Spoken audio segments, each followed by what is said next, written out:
The small island was nothing more than a backdrop to a much larger, raging storm. The world outside was ablaze with violence, and every corner of the Pacific held its own grim reminders of the war that had torn everything apart. For the soldiers and civilians alike, every day was a battle for survival, and every moment was saturated with the threat of death. The earth trembled under the weight of artillery fire, and the air was thick with the smoke of destruction. Yet, for the people of the island, the most dangerous weapon was not the bombs or the bullets, but the relentless, suffocating fear that had been instilled in them over the years. It was the propaganda, carefully crafted and relentlessly broadcasted, that had done the most damage. The people, particularly the children, had been taught to see the Americans not as men, but as monsters. The stories that filled their radios and school books were ones of unspeakable horrors. Tales of soldiers who burned villages, tortured prisoners, and committed atrocities so vile that they seemed to belong to another world.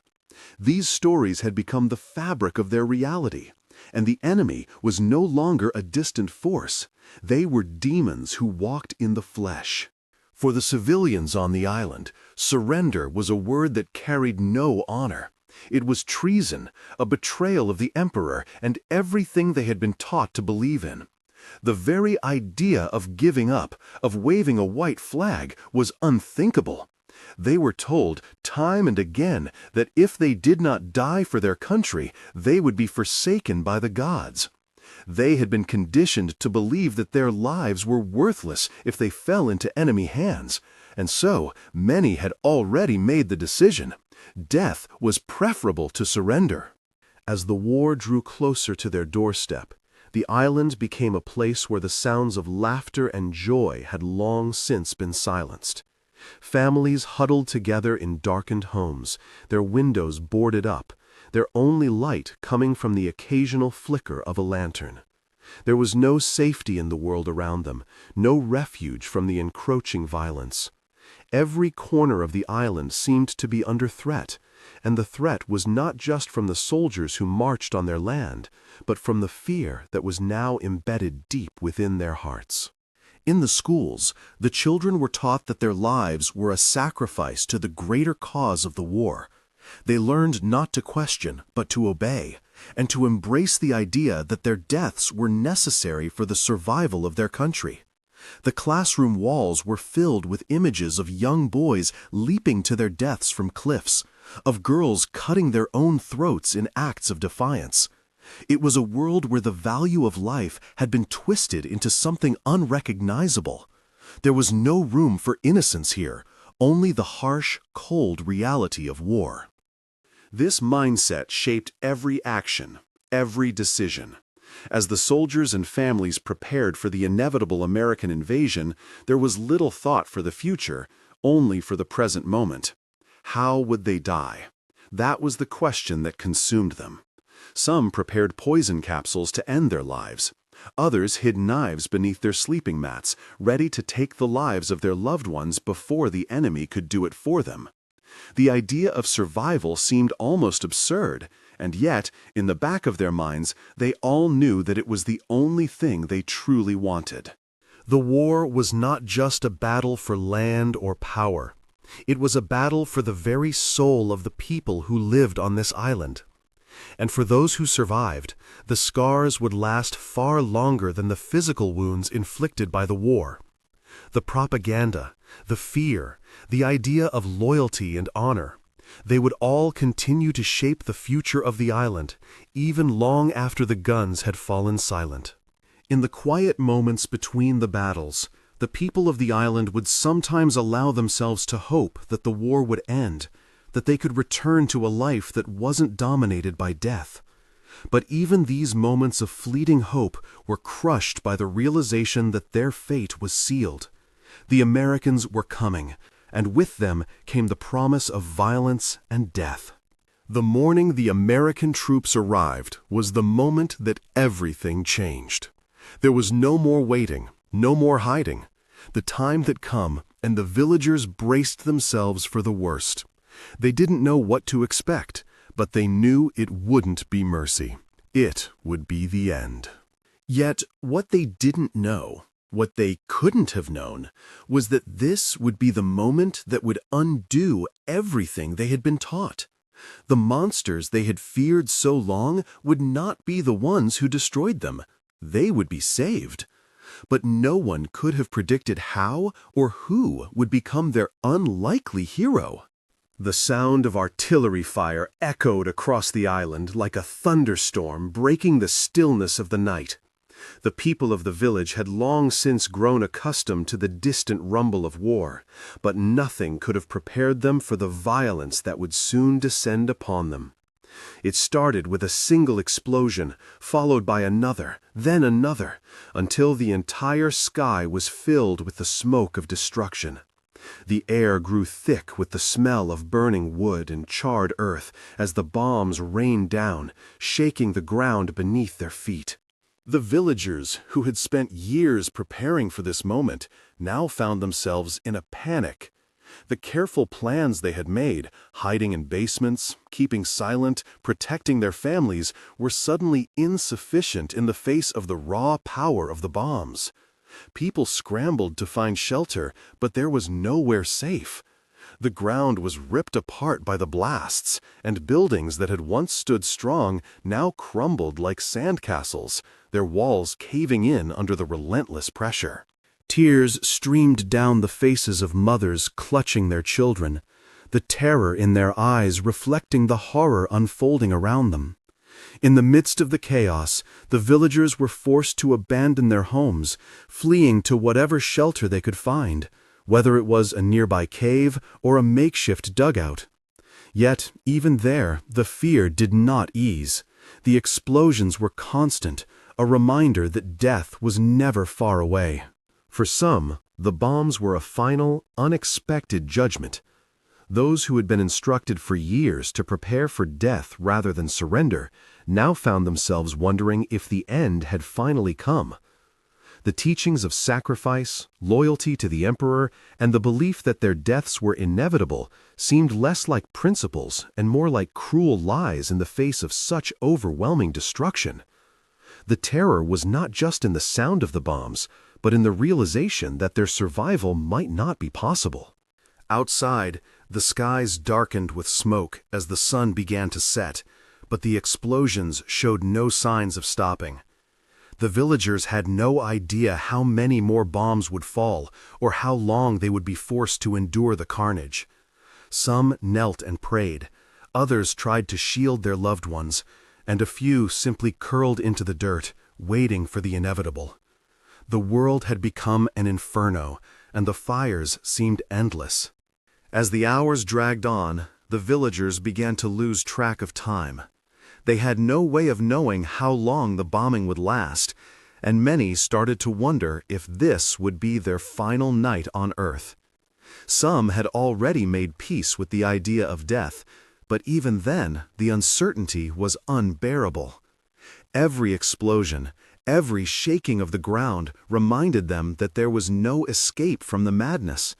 The fear that had been cultivated in their hearts for so long now felt like a living thing, gnawing at them from the inside.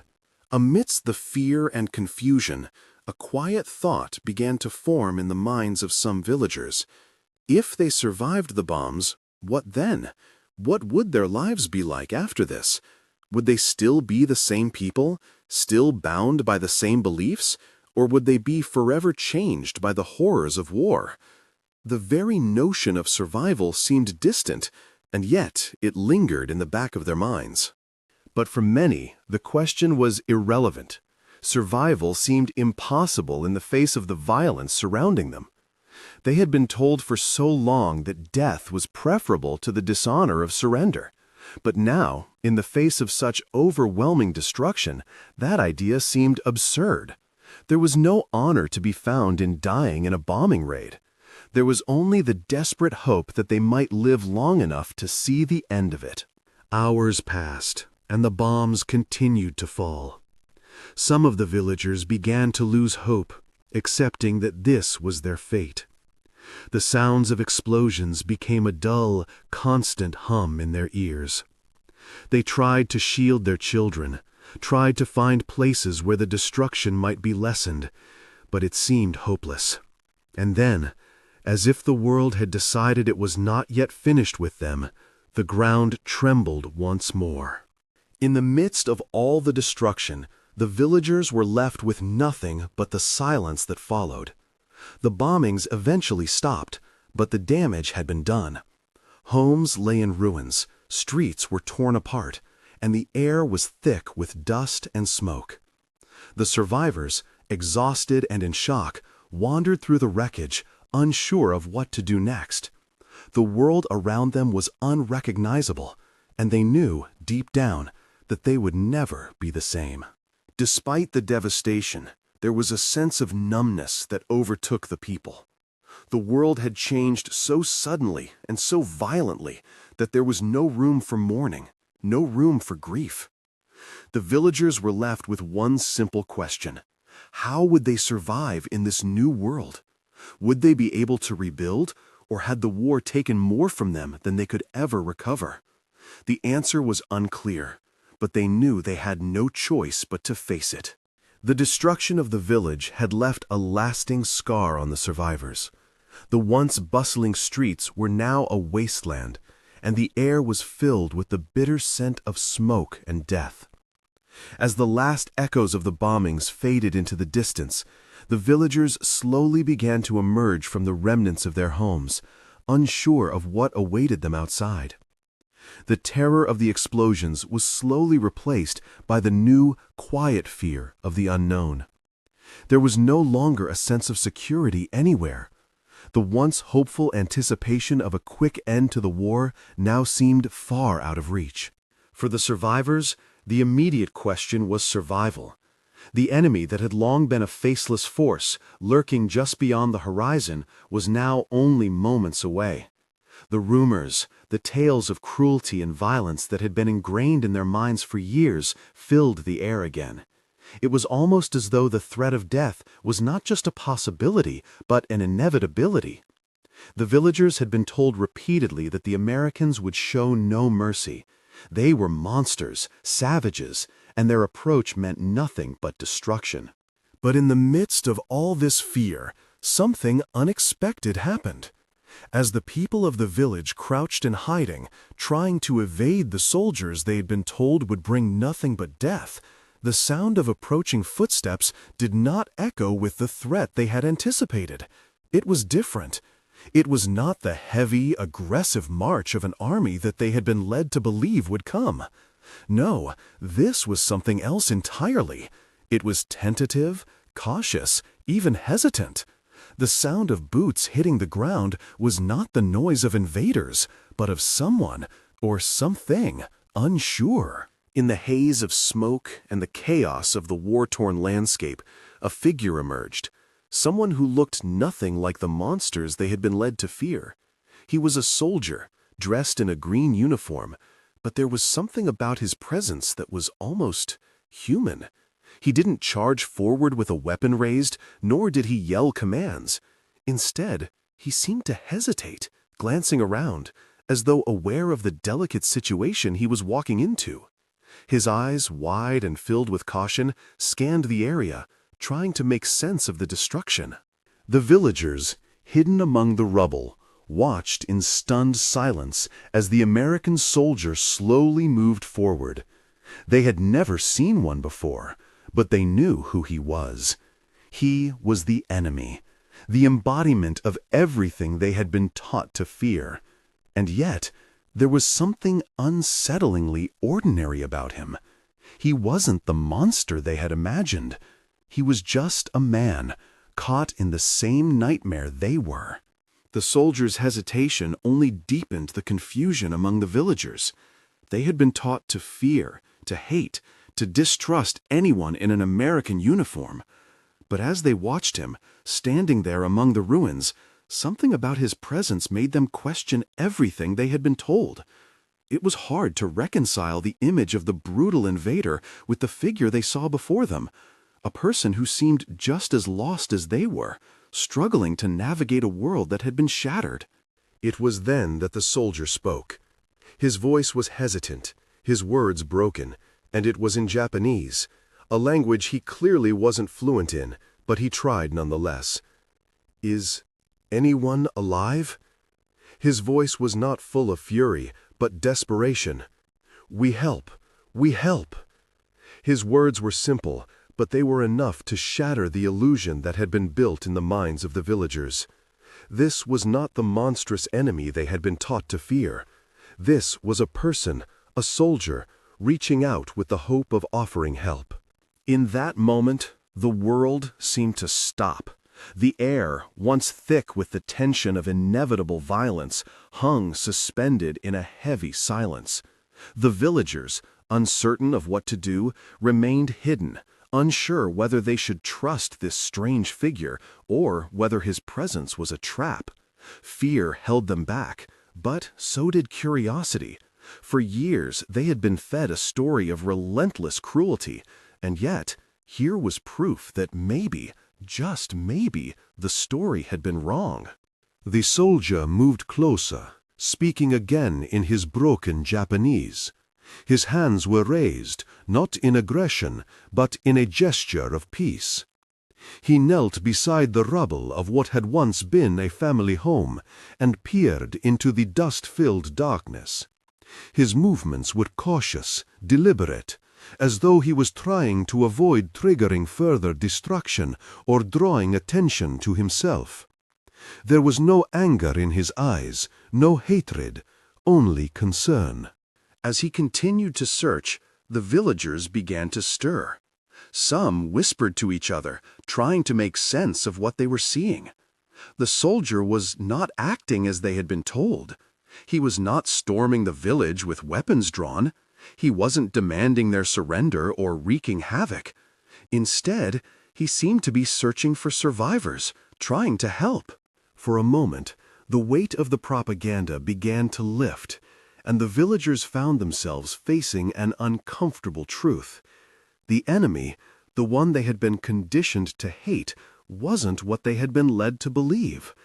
The soldier wasn't a monster, but a human being, just like them, caught in the same war, facing the same horrors. The realization hit them with the force of a thunderclap, and for the first time in years, they began to question everything they had been taught. As the soldier continued his search, a sense of disbelief washed over the survivors. They had spent so long preparing for death, convinced that the enemy would show no mercy, that they hadn't considered the possibility that they might be wrong. What was happening before their eyes was not the end of everything, but the beginning of something they couldn't yet understand. In the midst of all the violence, in the face of the overwhelming fear that had shaped their lives, the soldiers had brought with them something else, something that the villagers hadn't been prepared for: hope. As the soldier continued to move through the wreckage, the villagers could no longer ignore the conflict raging inside them. Their minds, clouded by years of indoctrination, had been trained to see the Americans as invaders, as threats that would bring only death. And yet, here was one of those very soldiers, kneeling in the rubble, looking more like a frightened child than a conqueror. His gestures were cautious, his eyes scanning the destruction with the uncertainty of a man unfamiliar with his surroundings. This wasn't the brutal, merciless soldier they had been led to expect. There was no bloodlust in his movements, no rage in his actions, only the instinct to help.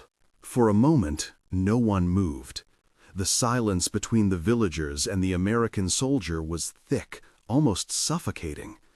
There was a strange stillness in the air, as though the earth itself was holding its breath, waiting for someone to make the first move. The villagers, huddled together in the shadows of their shattered homes, exchanged uncertain glances. They had been taught to hate this man, to fear him as an enemy, yet here he was, offering them help, asking them to respond. The very idea that the enemy could show mercy was unfathomable, and yet, in the face of this soldier's quiet kindness, the boundaries of their understanding were beginning to fray. The soldier spoke again, his voice shaking with emotion. yet still speaking in the broken Japanese that he had learned during his brief time in the country. "Is anyone here?" he asked softly. His words were not laced with the arrogance of a conqueror, but with a genuine concern that seemed out of place. He wasn't yelling commands or barking orders. He was pleading, trying to reach out to the people who had been told for so long that he was nothing but a monster. As his words echoed in the empty space, the villagers hesitated. Was this really happening? Was this soldier truly offering help, or was this just some cruel trick? With a final glance around the ruined street, the soldier stood up and walked deeper into the wreckage. His movements were slow, deliberate. It was clear he wasn't simply searching for survivors. He was searching for any sign of life. The shock of seeing him so vulnerable, so human, was nearly overwhelming for the villagers. This was not the enemy they had imagined. This was a man who, despite the horrors of war, was still trying to hold on to his humanity. And that realization struck the villagers with an unexpected force. Inside, the villagers were torn between the fear instilled in them by years of propaganda and the unexpected softness they were now witnessing. It was as though their entire perception of reality was being turned upside down. They had always believed that the Americans were brutal, heartless, a force of destruction meant to crush them. But here was evidence that the story was a lie. The soldier wasn't here to destroy, he was here to save. The fear they had lived with for so long was slowly unraveling, replaced by a strange, uncomfortable curiosity. The soldier didn't stop moving. He continued searching through the debris, lifting fallen beams and clearing rubble with the quiet determination of someone who had seen enough destruction to last a lifetime. His clothes were torn, his face smeared with dirt and blood, yet his expression remained calm, focused. He wasn't concerned with his own survival. He was only concerned with finding those who needed help. It was this single-minded purpose that began to dissolve the final barriers of suspicion in the minds of the villagers.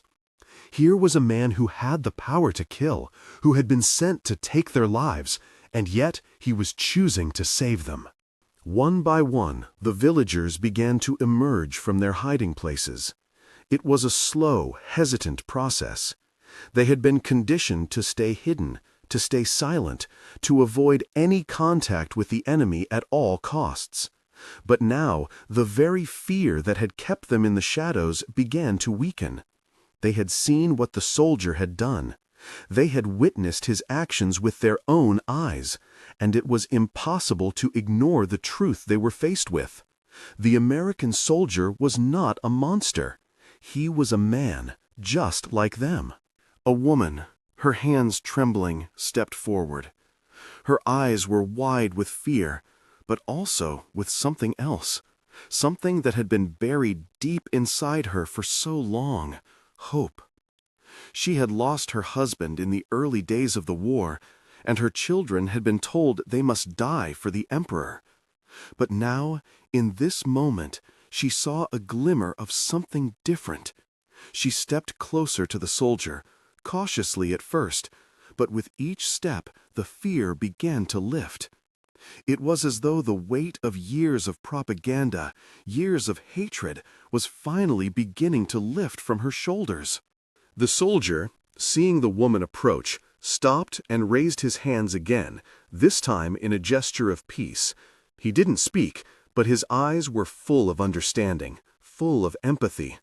There were no words, only the silent acknowledgement that they were both part of the same struggle. For the first time in this long, brutal war, the soldier saw someone who understood. The woman's eyes locked with his, and in that brief, quiet moment, there was no enemy, no soldier, no war. There was only two human beings, standing in the ruins of everything they had known, trying to survive. Behind the woman, a child emerged, hesitant, scared. The soldier knelt down, slowly, as if not to startle the child. He smiled softly, And for the first time in what seemed like forever, the child smiled back.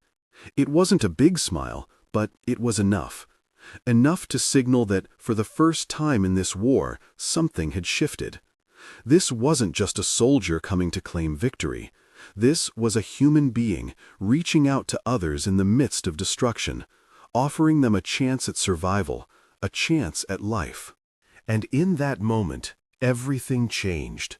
The villagers began to move toward the soldier, their fear giving way to an uncertain but undeniable sense of relief. The soldier, despite his own pain, despite the horrors he had faced, had done the one thing they thought impossible. He had shown them mercy. The villagers, once so certain of the brutality of the enemy, now found themselves unsure of what to believe. In front of them stood the very person they had been taught to fear, and yet he was not the enemy they had imagined. He was a man, a hero, someone who had risked his life to save theirs. The moments that followed the soldiers' actions felt like a dream to the villagers. What they had witnessed, what they had been part of, seemed almost impossible to believe. The enemy soldier, the one they had been taught to fear and hate, had not only shown mercy, but had risked his own life to help them. As the villagers slowly gathered around him, their minds were overwhelmed by the contradictory truth standing before them. The once invincible image of the enemy, built on years of fear and propaganda, was crumbling before their very eyes. Here was a man who had faced the same brutal war they had, yet he had chosen to act with kindness instead of violence. The soldier's face, dirty and marked with the scars of battle, was etched with both exhaustion and determination. His body was battered, his uniform torn, but his eyes were full of compassion.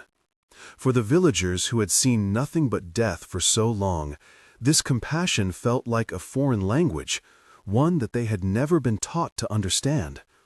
There was no anger in his eyes, no contempt, only the quiet resolve of someone who had seen too much pain, but still believed in helping those who needed it.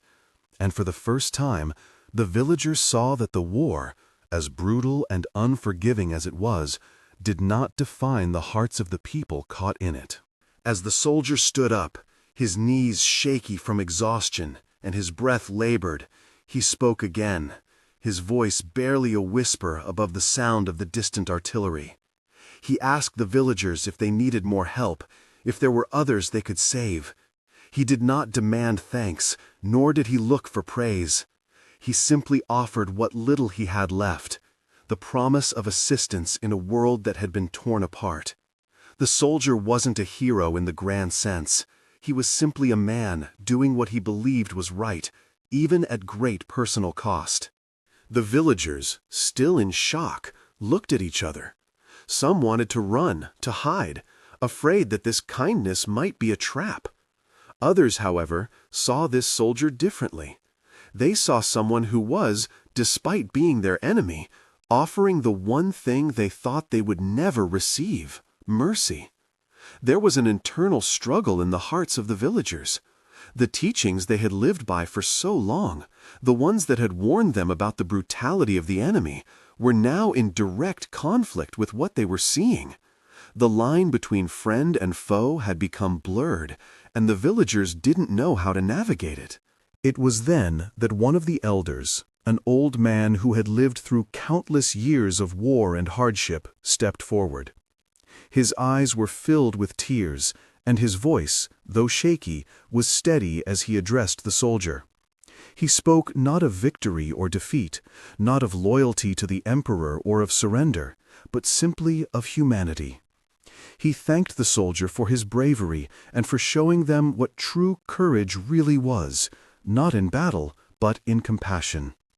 The old man's words were met with a long, heavy silence, but they carried the weight of a truth that had been buried beneath years of hatred and fear. For the first time, the villagers began to see the American soldier not as an enemy, but as a fellow human being. They had been so consumed by the fear of their conquerors that they had forgotten that both sides were suffering. Both sides were fighting not for glory, but for survival. This soldier, who had risked his life to save them, had broken through the walls of hatred that had been built over years of war. And in doing so, he had created a space for understanding that had never existed before. As the days passed, the villagers began to help the soldier in return. They offered him food and water, something so simple, yet it felt like the beginning of a new world. The act of kindness that the soldier had shown them was now being returned in small ways. But to the villagers, these small acts were monumental. They had learned that even in the midst of the greatest violence and suffering, there was room for empathy. There was room for humanity. The soldiers who accompanied the American medic were surprised to see the villagers no longer cowering in fear. They were not met with the hostility or defiance they had expected. Instead, they were greeted with tentative trust, with quiet gratitude. It was a strange and unfamiliar experience for the soldiers, who had been trained to see the enemy as an obstacle to be eliminated, not as individuals with their own hopes and fears. And as the days stretched on, the tension between the two groups began to shift. The American soldiers and the villagers, though still separated by the visible markers of their respective sides in the war, began to share moments of common humanity. They exchanged stories, and though the language barrier was still significant, there was a mutual understanding that transcended words. The American soldiers saw the villagers not as the enemy, but as people caught in the same struggle they were. And the villagers, for the first time, saw the American soldiers not as monsters, but as men, flesh and blood, just like them. But the most profound change happened in the hearts of the villagers, particularly the mothers. For so long, they had been preparing their children for a world of death, a world in which survival was the exception rather than the rule. They had taught their children that death was a better fate than surrender, and they had trained them to face their end with courage. But now, as they watched the American soldiers, as they saw their kindness and bravery, they realized that there might be another way. They began to question the very principles that had guided their lives, and for the first time, they allowed themselves to wonder if there might be a future beyond the war. That evening, after the sun had set and the village fell silent again, the villagers gathered together, not in fear, but in quiet reflection. The soldiers' actions had changed them, had changed the very way they saw the world. It was a small shift, a subtle change, but it was enough. They began to understand that even in the darkest hours, there could be light. There could be acts of kindness, even from those they had been taught to fear the most. It was this understanding, this quiet realization, that would carry them forward, long after the war had ended. The days following the soldiers' act of mercy were a time of quiet transformation for the villagers. The once unwavering walls of fear that had defined their lives for so long began to crumble, piece by piece. They had been taught to fear the enemy, to view them as less than human, as creatures incapable of compassion or understanding. But now, in the face of the soldiers' selfless actions, the villagers found themselves questioning everything they had ever been taught. The fear that had shaped their lives seemed almost laughable now, and yet it was not easily erased. It lingered, like an old wound that refused to heal completely, but it was no longer the guiding force in their lives.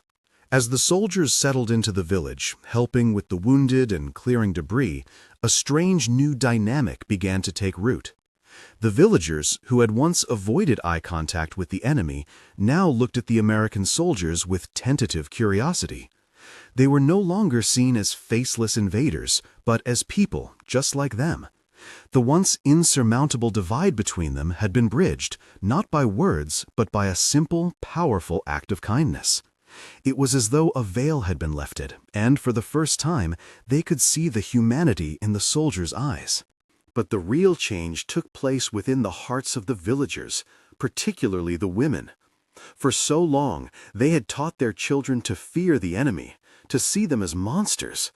Their entire lives had been defined by the expectation of death, by the belief that they must sacrifice everything for the honor of their country.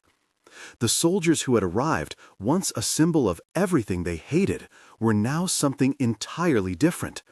They had become symbols of hope, not destruction. The mothers, who had spent years preparing their children for death, now found themselves teaching them a new lesson, a lesson of compassion, of understanding, and of forgiveness. It was difficult at first. The fear of what might come next, of the unknown, still gripped their hearts.